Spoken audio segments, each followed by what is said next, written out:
नमस्कार।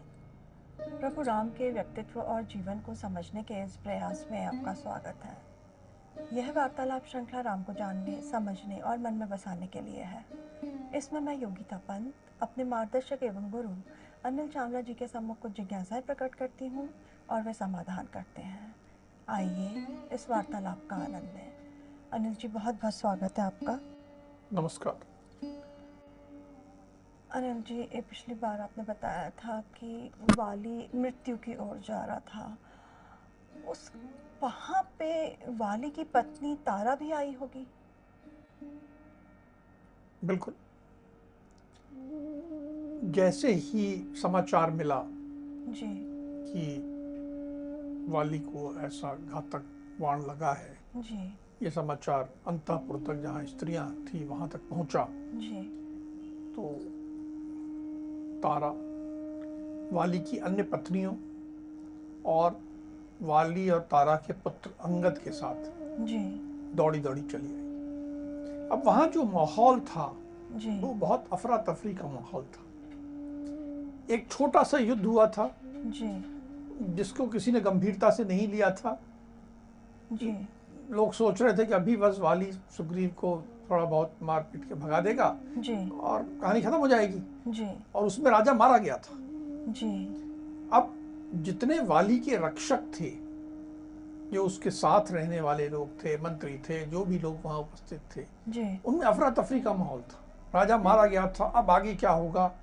राम तो उन्हें लग रहा था यमराज के रूप में आए हैं जी और उन्होंने वाली को मार दिया, अब हम सबको भी मारेंगे। जी तो भागे जा रहे थे, कोई वन इधर भाग रहा, कोई उधर भाग रहा है, सब अफरा तफरी का माहौल। जी उस दौरान तारा अपने पुत्र और अन्य स्त्रियों के साथ चली आ रही हैं। जी तो इन्होंने कहा, तुम यहाँ कहाँ आ रही हो? जी यहाँ तो राम जो है यमराज बन के आए, सबको मारने वाले हैं, जी भागो भागो, यहाँ राम के सामने तुम मत जाना, वो तुम्हें भी मार देंगे। जी यहाँ तो अब कोई सुरक्षित नहीं बचा है। जब वाली मारे गए तो सब तो मारे जाएंगे। जी कोई उसको कुछ कहे, कोई उसको कुछ कहे।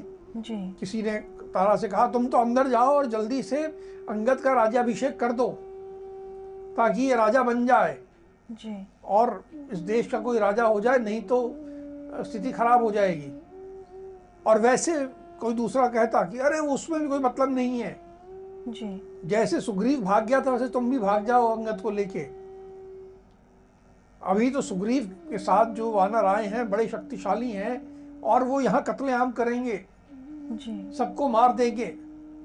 डर का माहौल था। जी और एक स्त्री, जी उसके नेतृत्व में बहुत सारी और स्त्रियां जी और एक बालक, जी किशोरावस्था का बालक जी चला आ रहा है।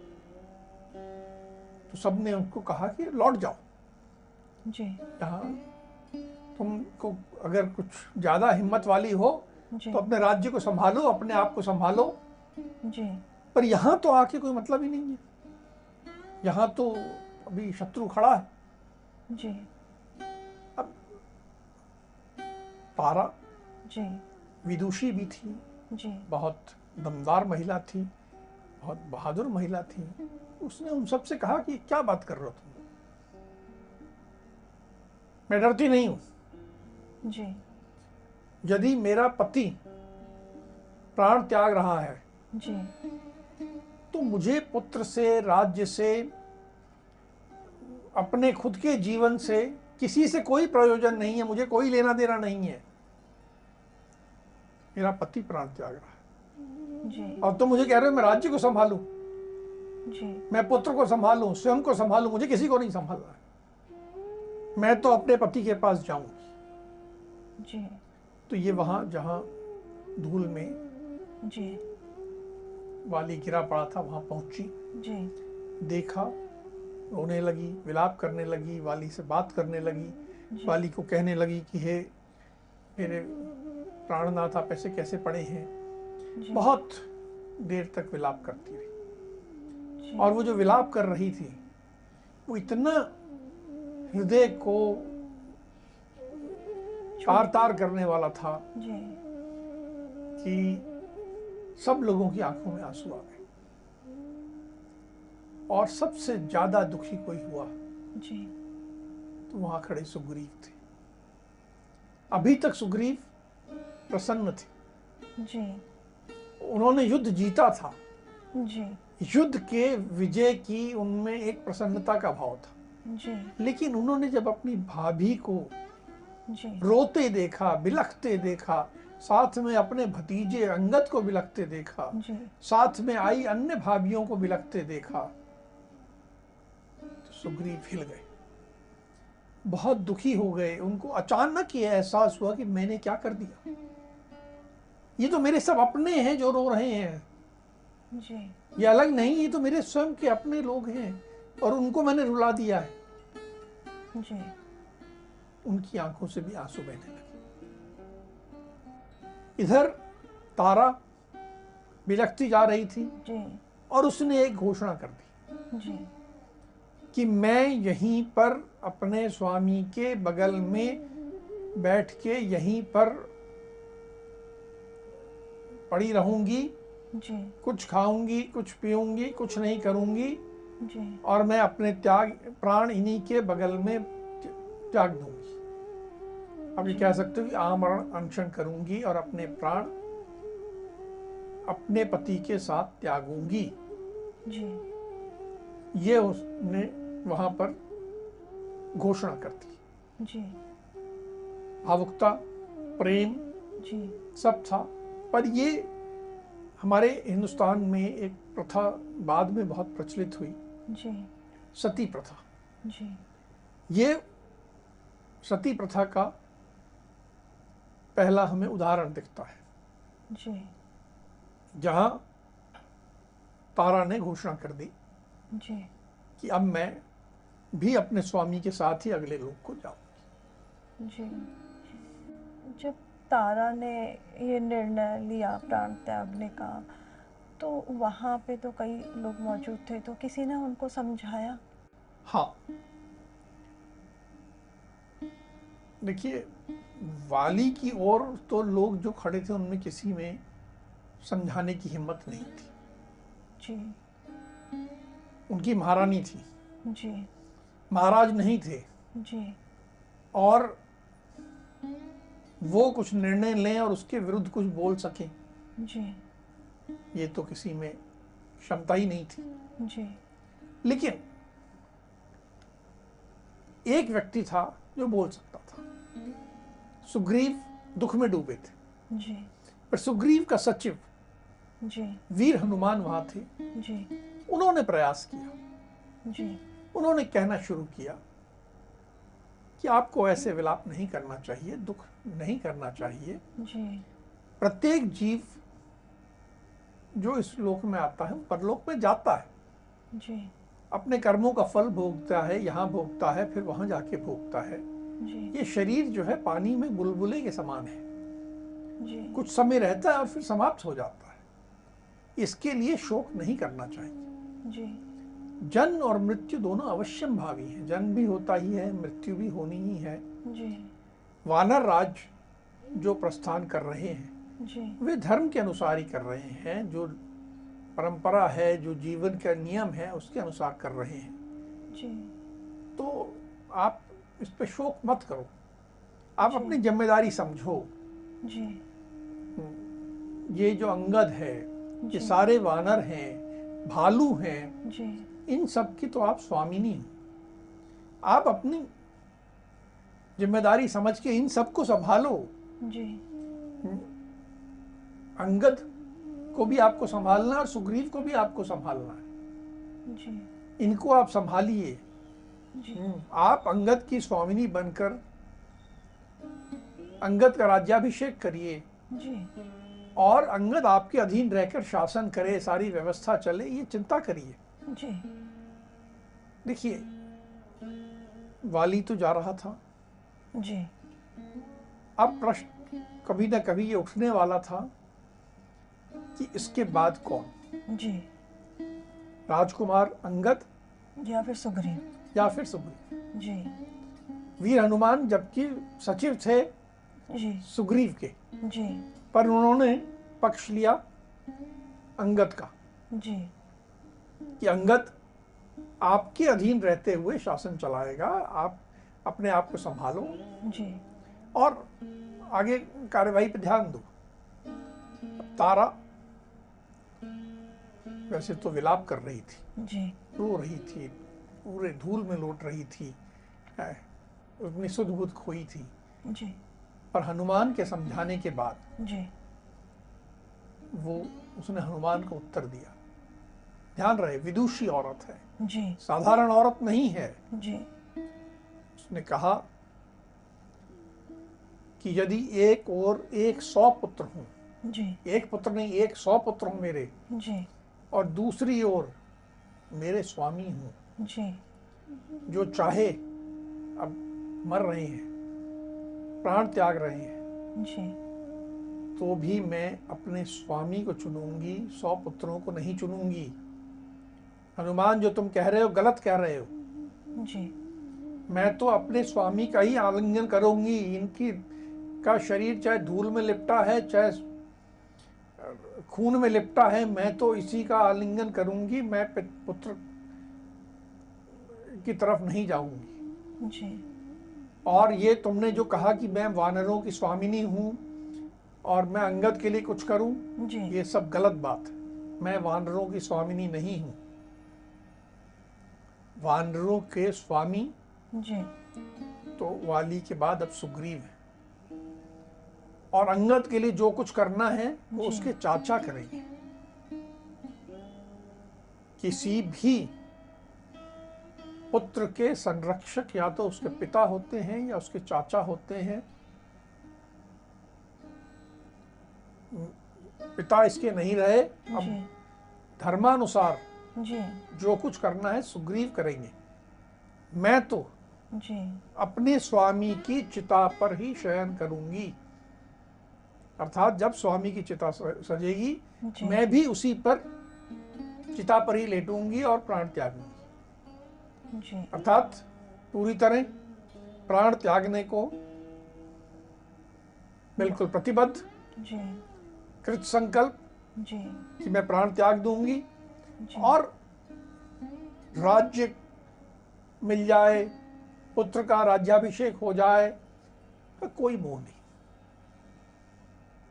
कहीं से ये मोह नहीं था कि मैं तुरंत अपने पुत्र का राज्याभिषेक करवा दूं। जी तो हनुमान क्या ही रहा था, जी। तो मौके का फायदा उठा लेती। नहीं, ये बहुत मेरा ही- काम है। बहुत ही समर्पित स्त्री। समर्पित, समझदार, जी और जो ये वाली और सुग्रीव का युद्ध था, जी अगर तारा का बस चलता तो ये युद्ध होता ही नहीं। जी और वाली के मरने के बाद भी जी पूरा परिवार बंट जाता, दो गुटों में हो जाता, झगड़े शुरू हो जाते, एक और सुग्रीव हो जाता, एक और अंगद हो जाते। जी। उसने सारे झगड़े को समाप्त कर दिया, बांधने की कोशिश करी पूरे परिवार को उसने एक बांध दिया। जी कोई लोभ नहीं। जी पुत्र के लिए लोभ हो जाना माता के मन में बड़ा सहज होता है, जी लेकिन ये इतनी विदुषी, इतनी बुद्धिमान, समझदार औरत थी जी कि इसने ऐसा कुछ नहीं। जी। अब जब ये बातचीत चल रही थी तो वाली तो जीवित थे उस समय, उन्होंने किसी से कुछ कहा? हाँ, बहुत पीड़ा में थे, जी छाती में बाण धंसा हुआ था, जी प्राण समाप्त हो रहे थे। जी पर उन्होंने सुग्रीव को बुलाया, जी सुग्रीव को पास बिठाया और कहा कि हे भ्राता, जी निश्चय ही पूर्व जन्म में मुझसे कुछ पाप हुए होंगे, जिससे इस जन्म में मेरी बुद्धि भ्रष्ट हो गई और मैंने तुम्हें अपना शत्रु समझा। मरने पे उनको ये आभास हो गया कि मैंने अब कुछ गलत काम किया, कि मैंने तुम्हें शत्रु समझा। ये पिछले जन्मों के कुछ मेरे पाप हैं जी जिनके कारण मेरी बुद्धि भ्रष्ट हुई थी। जी कुछ ये हमारा दुर्भाग्य है, कुछ भाग्य में ऐसा नहीं लिखा था जी कि हम दोनों साथ रहकर इस राज्य का सुख भोगते। जी जब मैंने सुख भोगा तो तुम जंगलों में थे, अब मैं जा रहा हूं, तुम सुख भोगोगे। जी ये हमारा दुर्भाग्य है। मेरा तुमसे अनुरोध है जी कि जब भी मेरे बारे में सोचना जी तो मन में कोई दोष मत लाना, मुझे दोषी मत मानना। जी ऐसा मानना कि पिछले जन्म के किसी पाप कर्म के कारण या भाग्य के कारण ये ऐसा हुआ। जी एक मरता हुआ व्यक्ति जिसके कारण ही मौत आई है, अपने भाई को इस तरह संबोधित कर रहा है जिसमें प्रेम है, प्रेम। जी भ्रातृ प्रेम अभी भी जिंदा है।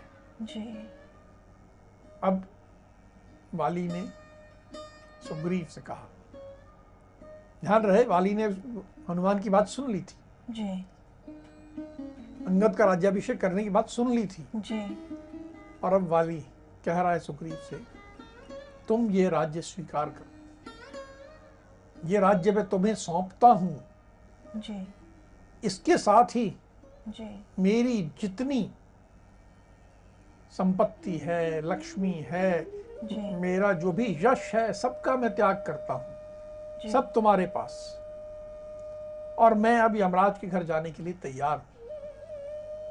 जी अर्थात सबके सामने जी उसने विवाद को समाप्त करके और अंगद की जगह सुग्रीव को जी सौंपा। सौंपने के बाद जी उन्होंने कहा कि अब मैं कुछ अंतिम बातें तुमसे कहना चाहता हूं, जी इसका तुम हमेशा पालन करना, जी सदा पालन करना, ये मैं अंतिम बातें कह रहा हूं। जी पहला तो ये मेरा पुत्र जी अंगद है जो अभी धूल में पड़ा हुआ है, जी इसने जीवन में सदा सुख भोगा है, जी मुझे बड़ा लाड दुलार दिया इसको मैंने। जी मेरे जाने के बाद तुम इसको वही लाड दुलार देना जो पिता एक पुत्र को देता है। जी इसे किसी सुख सुविधा की कमी मत होने देना, जी इसकी रक्षा एक पिता की तरह करना। जी फिर उसने तारा की तरफ इशारा किया, जी बोला ये मेरी पत्नी तारा है, जी ये बहुत विद्वान है, बहुत सूक्ष्म निर्णय लेने में सक्षम है, जी बहुत समझ जाती है बातों को, जी आने वाले उत्पातों के बारे में इसे पूर्वाभास हो जाता है। जी अगर मैं इसकी बात मानता तो आज मैं काल के अधीन होकर मृत्यु को प्राप्त नहीं हो रहा होता। जी तुम इसकी बात मानना, जी अगर ये किसी बात के लिए मना करे जी तो वो मत करना, इसकी सम्मति जी का सम्मान करना, कि जो ये सलाह दे जी उसका सम्मान करना। अगर तुम इसकी सम्मति का सम्मान करोगे तो कभी तुम्हें उल्टा परिणाम नहीं मिलेगा। जी देखो वाली ने खुद तो नहीं किया, जी लेकिन अपने भाई को बता के जा रहा है जी कि तुम्हें मेरी पत्नी में इतने गुण हैं, इसका सम्मान करना। जी फिर ने राम की तरफ देखा जी और कहा, इनकी बात जो दशरथ पुत्र राम है, जी ये जो भी कार्य दें उसे बिना किसी शंका के, बिना किसी सोच विचार के करना। जी ये सर्वगुण संपन्न है जी और इनकी कार्य करने से जी तुम्हें सदा पुण्य मिलेगा। इनके दिए कार्य नहीं करोगे तो पाप लगेगा। जी और एक बात याद रखना, यदि तुमने इनको कभी अपमानित किया जी तो ये तुम्हें मार देंगे, तुम्हें जिंदा नहीं छोड़ेंगे, इसलिए इनकी बात हमेशा मानना। जी ये वो अंतिम सलाह देते जा रहा है। जी 3 लोगों के बारे में दी, जी पुत्र, पत्नी पत्नी और भाई। राम, जिसने उन्हें मारा था। जी लेकिन देखिए, राम ने मारा लेकिन बाद में समझा दिया कि मैंने जो तुम्हें मारा धर्म के कारण मारा, जी धर्मानुकूल मारा, जी तुम्हारी गलती थी और तुम्हारा अपराध समाप्त हो गया क्योंकि तुमने दंड सह लिया। जी वो समझ के अब वो राम को के बारे में सलाह दे के जा रहा है अपने भाई को। जी, जो मेरे साथ हुआ वो तुम्हारे साथ ना हो। हाँ, फिर उसके बाद उसने जी सुग्रीव को कहा कि ये मेरे गले में जो इंद्र ने जी मुझे दिव्य माला दी है सोने की, जी ये मेरे जीते जी अपने निकाल के अपने गले में मेरे सामने डालो। जी मेरे मरने के बाद इस माला की जो दिव्यता है जी अगर मेरे गले में रही तो समाप्त हो जाएगी, जी इसलिए मेरे जीते जी तुम इसे निकालो और अपने गले में डालो। जी उसने मतलब वो जो दैविक उसे आशीर्वाद मिला हुआ था, शक्ति मिली हुई थी, वो जी। भी उसने अंतिम चीज अपने भाई को सौंप दी। सुग्रीव ने वह माला निकाली जी और अपने गले में डाल दी। पर यह प्रेम जी देख के सुग्रीव की दुख के सागर में डूब गए, जी रोने लगे, जी फूट फूट के रोने लगे जी कि ये क्या हो गया, ये मेरा भाई इतना गुणी, जी। इतना स्नेह करने वाला और जी। मैंने इसे मरवा दिया। अनिल जी, सुग्रीव को समझाइश देने के बाद वाली ने फिर अपने पुत्र अंगद को भी कुछ उपदेश दिया। हाँ, तो अंगद को जो उन्होंने अंतिम उपदेश दिया जी वह हर पुत्र के लिए सुनने योग्य है। पुत्र जब पिता के संरक्षण में रहता है, पिता से धन मिलता रहता है, सब कुछ, तो एक अलग जीवन जीता है, सुरक्षा का भाव रहता है। सुरक्षा का भाव रहता है, लापरवाही रहती है, सब कुछ अच्छा रहता है।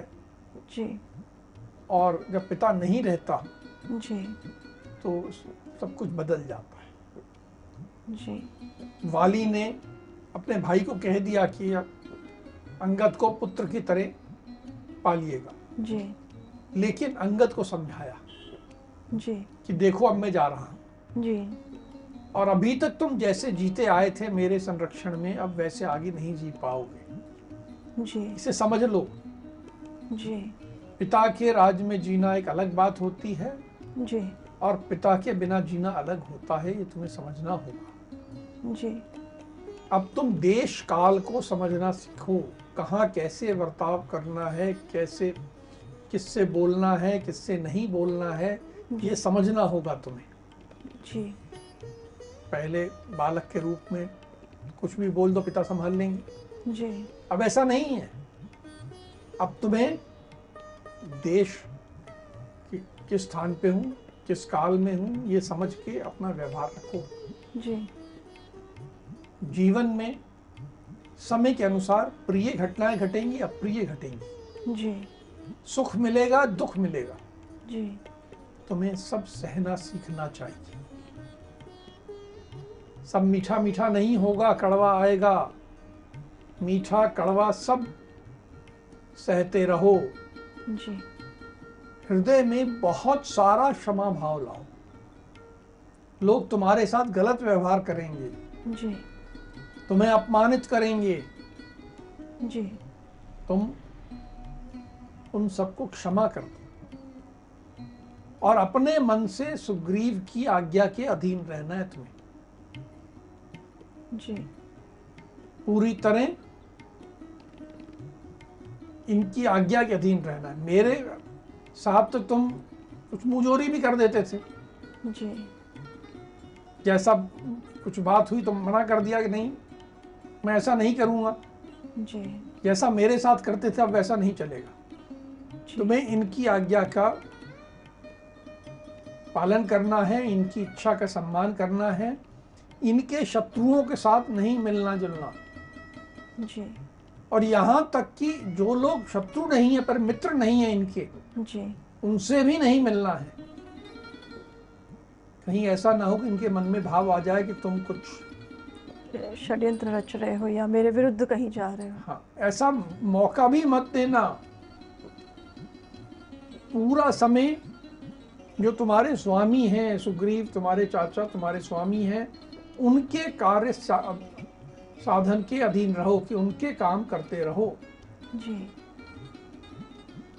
किसी के साथ भी अत्यंत प्रेम भी मत करना और किसी के साथ बिल्कुल प्रेम का अभाव है वैसा भी मत करना। जी मध्यम मार्ग अपनाना। ये बात जरा समझने की जी कि प्रेम में अंधे हो गए जी और धर्म को भूल गए, जी ये भी नहीं होना चाहिए। जी और प्रेम बिल्कुल नहीं है, ये भी नहीं होना चाहिए। जी धर्म के अधीन रहते हुए प्रेम करो। जी तो प्रेम सीमा में ऐसे करो। और ये बात समझाते हुए जी वाली की सांस उखड़ने लगी जी और उन्होंने अपने प्राण खेल त्याग दिए, जी बिल्कुल निर्जीव हो गए। जी जब वे निर्जीव हो गए, स्पष्ट हो गया कि वे मर जिंदा चुके हैं, नहीं है। हाँ। जिंदा नहीं है, तो नील जो कि सुग्रीव के साथ आया था जी वो आगे बढ़ा। उसने उनकी छाती से वो बाण निकाल दिया। जी बाण के निकालते ही खून चारों ओर बहने लगा। जी अभी तक जो सामने था अब वो नहीं था जी और ये एक युग की समाप्ति थी। जी। अब वाली की मृत्यु हो चुकी थी, सब और शोक की लहर थी। अब सुग्रीव की क्या प्रतिक्रिया थी? सुग्रीव तो बहुत दुखी था, उसके आंसू रुक नहीं रहे थे। वो उसको ऐसा संताप हो रहा था जी कि कह नहीं सकते। दुख, शोक और सबसे बड़ा दोषी भाव, जी इन सब से ग्रस्त होके वे राम के पास पहुंचा। जी हाथ जोड़ के खड़ा हो गया, जी रोते हुए हाथ जोड़ के जी उन्हें कहा कि आपने अपनी प्रतिज्ञा पूर्ण कर दी। जी आपने मुझे कहा था कि आज ही वाली का वध करूंगा, जी आपने पूर्ण कर दिया। जी ये जो आपने किया ये आपके अनुरूप है, जी प्रतिज्ञा पूर्ण करना। पर असली दोषी तो मैं हूं। वाली के वध के लिए आमंत्रित तो मैंने आपको किया था, जी मैंने आपसे कहा था। जी मेरा पूरा जीवन जो है अब निंदनीय है, जी मैं कभी जी नहीं पाऊंगा।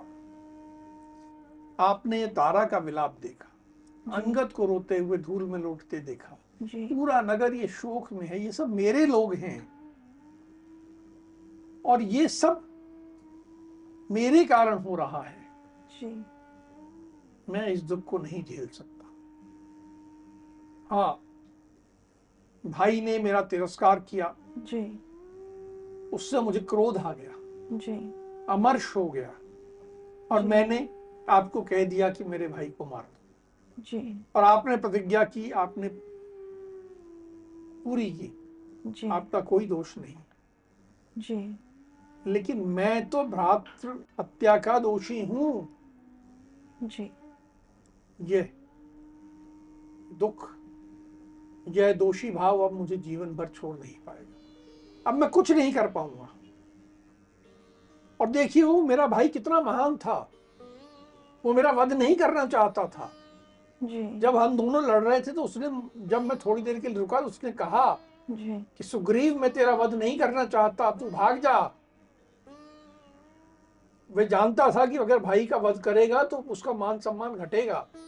जी उसने मुझे कहा कि तू भाग जा, मैं तुझे वध नहीं करूंगा। उसका वध करने का कोई इरादा नहीं था।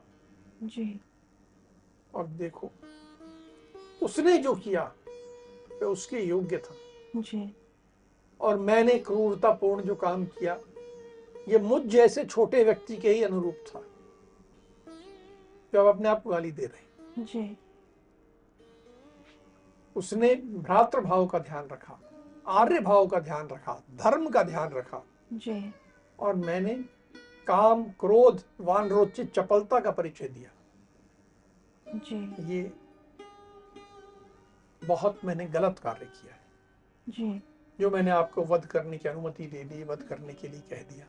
जी। मैं इस दोष को लेके जीवन भर नहीं जीना चाहता। जी। मैं आज ही जी। जैसे अंतिम संस्कार होगा वाली के जी। शव का, मैं उसी चिता में प्रवेश कर जाऊंगा। मैं अपना जीवन त्यागना चाहता हूं। जी। और ये वानर वीर जो हैं, जी। ये सब आपके अधीन रहेंगे। और आपको जो मैंने वायदा किया है सीता की खोज में मदद करने का, तो जी। ये सारे वानर जो हैं आपकी जी। मदद करेंगे। आप चिंता वो मत करना, लेकिन मैं अब और नहीं जीऊं। तारा भी वहाँ पे मौजूद थी, तो तारा ने भी राम जी से कुछ कहा? तारा वाली के मृत शरीर, जी। जिससे कि खून निकल रहा था, जिस पे धूल लगी हुई थी, जी। जैसे ही बाण निकाल लिया गया जी। और वो प्राण त्याग दिए थे, जी। तो तारा उस शरीर से आलिंगन करके लिपट के रो रही थी। लिपटी हुई शव से लिपटी पड़ी थी। जी। तो कुछ वरिष्ठ मंत्री गए, जी। उन्होंने सारा देख के हाथ पकड़ के उठाया जी। और लेके आए। लेके आने के बाद जी। जब ले जा रहे थे, तो वह राम के सम्मुख आई। जी। इतनी बुरी स्थिति थी, पूरे शरीर पे उसको धूल लगी हुई थी, खून लगा हुआ था, उसको आभास नहीं था कि उसका वस्त्र कहाँ जा रहा है, जी। क्या उसने किस रूप में पहनी है, ऐसी दौड़ते आई थी। जी। पर जब राम के सम्मुख आई, जी। तो उसने अपने आप को संभाला, राम का अभिवादन किया, जी। राम की प्रशंसा की, जी। और उसके बाद जी। उसने राम से एक अनुरोध किया जी। कि आपने जिस बाण से जी। मेरे पति का वध किया है, जी। उसी से मेरा भी कर दीजिए। मेरी जीवन लीला आप समाप्त कर दीजिए। जी। मेरे पति स्वर्ग को अकेले जा रहे हैं, वहां उनका मन नहीं लगेगा, वे विरह की पीड़ा भोगते रहेंगे। जी। जैसे आप सीता के बिना आपने विरह की पीड़ा भोगी है, आप जानते हैं कैसी पीड़ा होती है। जी। तो मेरे पिता भी वैसी ही, पति। मेरे पति भी वैसी ही पीड़ा भोगेंगे। जी। तो मेरे पति को वैसी पीड़ा से बचाने के लिए मैं भी जाना चाहती हूँ, और इसलिए आप एक बाण मेरे सीने में भी उतार दीजिए।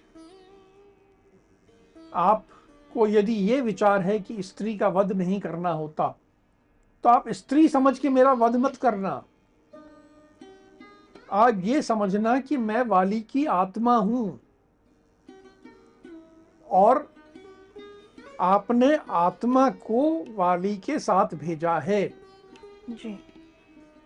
ये कोई स्त्री वध नहीं कहलाएगा, आप उस दोष को मन में मत लाना और मेरा वध कर दो। वाली अकेला गया है। शास्त्रों में लिखा है कि स्त्री का दान करना बहुत अच्छा होता है, जैसे कन्यादान करते हैं। जी। जी। सबसे अच्छा दान जो है वो स्त्री का दान होता है। मैं आपकी शरणागत हूं, मैं आपके पास आई हूं। जी। अब आप मेरा दान वाली को कर दीजिए, मेरा वध करके मुझे वाली के साथ भेज दीजिए। तारा राम से कह रही। जी। एक अच्छे वकील के भी बहुत गुण थे तारा में। हाँ। अनिल जी, अब तारा, अंगद और सुग्रीव से राम जी ने कुछ कहा?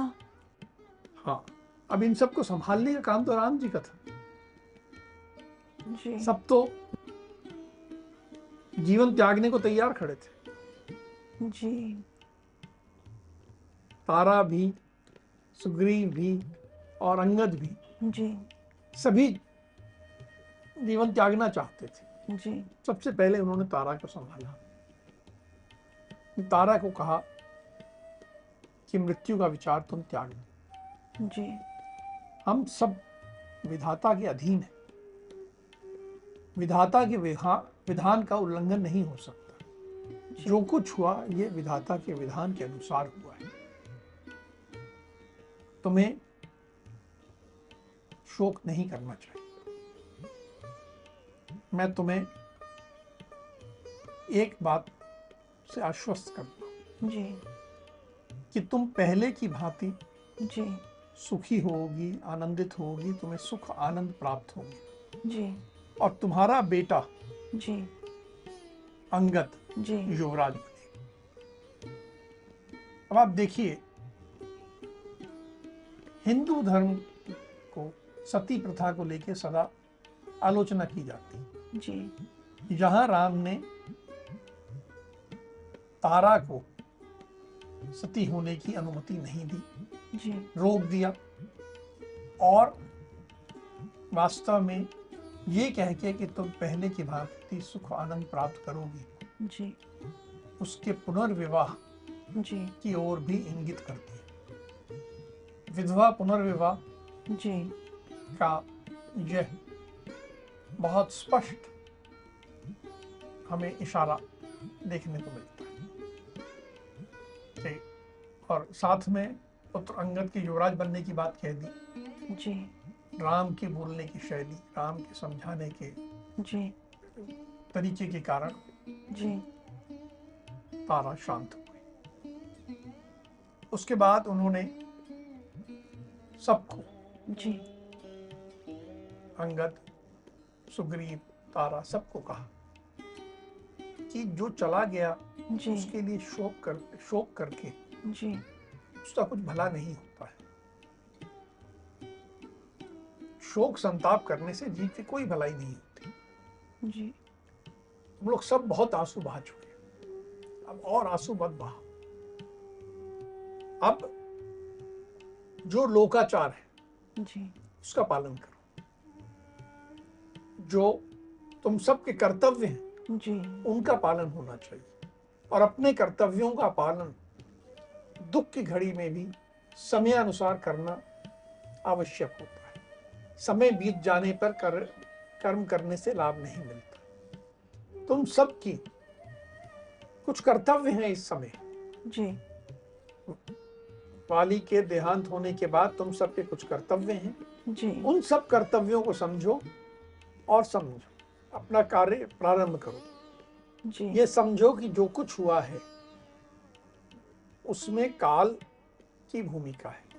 हम सब काल के अधीन हैं। जी काल ही सब कुछ तय करता है और काल के अनुसार ही वाली अगले लोक की ओर प्रस्थान कर चुका है।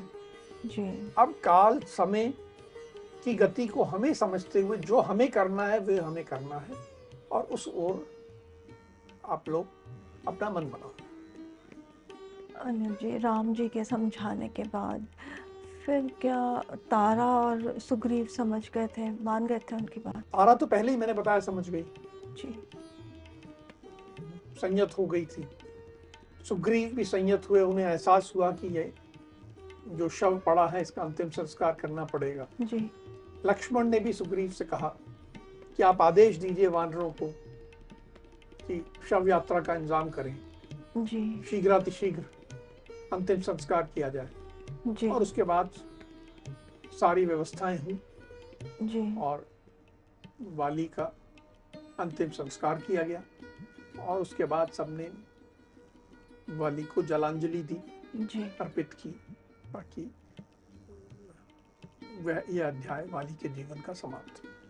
जी अनिल जी, जो वाल्मीकि रामायण है ये कितना महान ग्रंथ है, इससे हमें कितना कुछ सीखने को मिलता है। एक तो पहले जो आज का जो प्रसंग था उसमें पहले तारा की बात लें तो तारा एक बहुत प्रतिभावान महिला थी। उसने पति को खोने के बाद अपने मैं रानी बनूं या मेरा इस राज्य करूं मैं इस जगह पे, उसके मन में कोई लोभ नहीं था। उसने जिसके कारण, देवर के कारण उसके पति की मृत्यु हो गई है, उसको राजा बनाने का मन बना लिया। तो अगर वो चाहती अपने बेटे को लेती तो शायद फिर मनमुटाव होता उनमें, सुग्रीव ने में और अंगद में लड़ाई झगड़ा फिर से होता, तो ये फिर से एक दूसरा अध्याय खुल जाता और ये ऐसे चलता रहता। पर उसने वहाँ पे पूरे परिवार को बांध के रखा। दूसरी बात जो है भ्रातृ प्रेम, ये भाइयों का जो प्रेम है, ये हमसे सीखने को मिलता है। भले ही वो अंतिम अ, अ, बाली की मृत्यु के समय उभर के आया हो, चाहे बाली के मन में हो या फिर सुग्रीव के मन में हो, दोनों में जो प्रेम जागृत हुआ और एक दूसरे के मन में फिर कुछ कटुता नहीं रही, ये बहुत सीखने वाली बात है। और जो तीसरी और जो बहुत महत्वपूर्ण है, वो आज के युग में भी लागू होती है, वो कि जो पुनर्विवाह की बात कही, वो बहुत ही महत्वपूर्ण है और वो आज के युग में तो बहुत ही प्रासंगिक है आज के युग में। अब हम आज की चर्चा को यहीं विराम देते हैं। अगली कड़ी में राम के जीवन से जुड़े कुछ अनछुए पहलुओं के साथ हम दोनों फिर उपस्थित होंगे। राम राम। राम राम।